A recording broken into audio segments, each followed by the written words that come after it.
नमस्कार मित्रांनो, तुम्ही पाहत आहात i23 एज्युकेशन यूट्यूब चॅनल। तर आज आपण अशा एका अत्यंत महत्त्वाच्या विषयावर बोलणार आहोत। स्पर्धा परीक्षेची तयारी तुम्ही पण करत असाल आणि तुम्हालाही प्रश्न पडला असेल की नेमकी तयारी कशी करायची, तर हा व्हिडिओ नक्कीच तुमच्यासाठी आहे। चला तर मग आज आपण स्टेप बाय स्टेप स्पर्धा परीक्षेची तयारी कशी करावी हे पाहणार आहोत। जर तुम्ही बिगिनर्स असाल तर हा व्हिडिओ नक्कीच तुमच्या। पहिली स्टेप आहे डिसाइड युअर गोल। सर्वात पहिलं काम आहे तुमचं उद्दिष्ट ठरवा। स्पर्धा परीक्षेमध्ये वेगवेगळ्या प्रकारच्या परीक्षा असतात, त्याच्यामध्ये MPSC असेल, UPSC असेल, बँकिंग असेल, रेल्वे असेल, पण तुम्हाला नेमकी कोणत्या प्रकारची परीक्षा द्यायची आहे, तुम्हाला कोणत्या परीक्षेची तयारी करायची आहे हे तुम्हाला सर्वप्रथम ठरवावं लागेल आणि मगच तुमचा पुढील प्रवास चालू होईल। पुढची स्टेप आहे एक्झाम सिलेबस।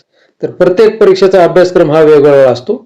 सिलेबस वेगवेगळा असल्यामुळे तुम्ही ज्या परीक्षेची तयारी करत आहात त्या परीक्षेचा अभ्यासक्रम तुम्हाला माहित करून घ्यावा लागेल। त्यासाठी तुम्ही गव्हर्नमेंटच्या वेबसाईटचा मदत घेऊ शकता आणि त्यावरून तुम्ही तुमचा अभ्यासक्रम पाहू शकता, जेणेकरून त्यानुसार तुम्हाला परीक्षेची तयारी करावी लागेल।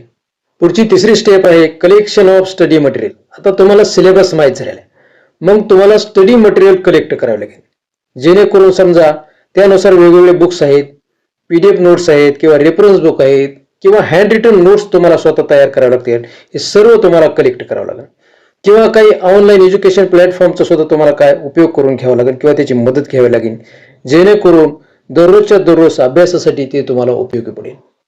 पुढची स्टेप आहे कंटिन्यूशन ऑफ द स्टडी। आता तुमच्याजवळ स्टडी मटेरियल आहे, मग दररोज एक ठराविक वेळ नियमित अभ्यास करावा लागेल। अभ्यासात कन्सिस्टन्सी पाहिजे। काही विद्यार्थी काय करतात, 2 महिने अभ्यास करायचा, कंटिन्यू तयारीला लागलेले असतात। 2 महिन्यानंतर लगेच मध्ये 1 महिना गेला, गावाकडे दिला एक गॅप, बरोबर आहे? असं चालत नाही।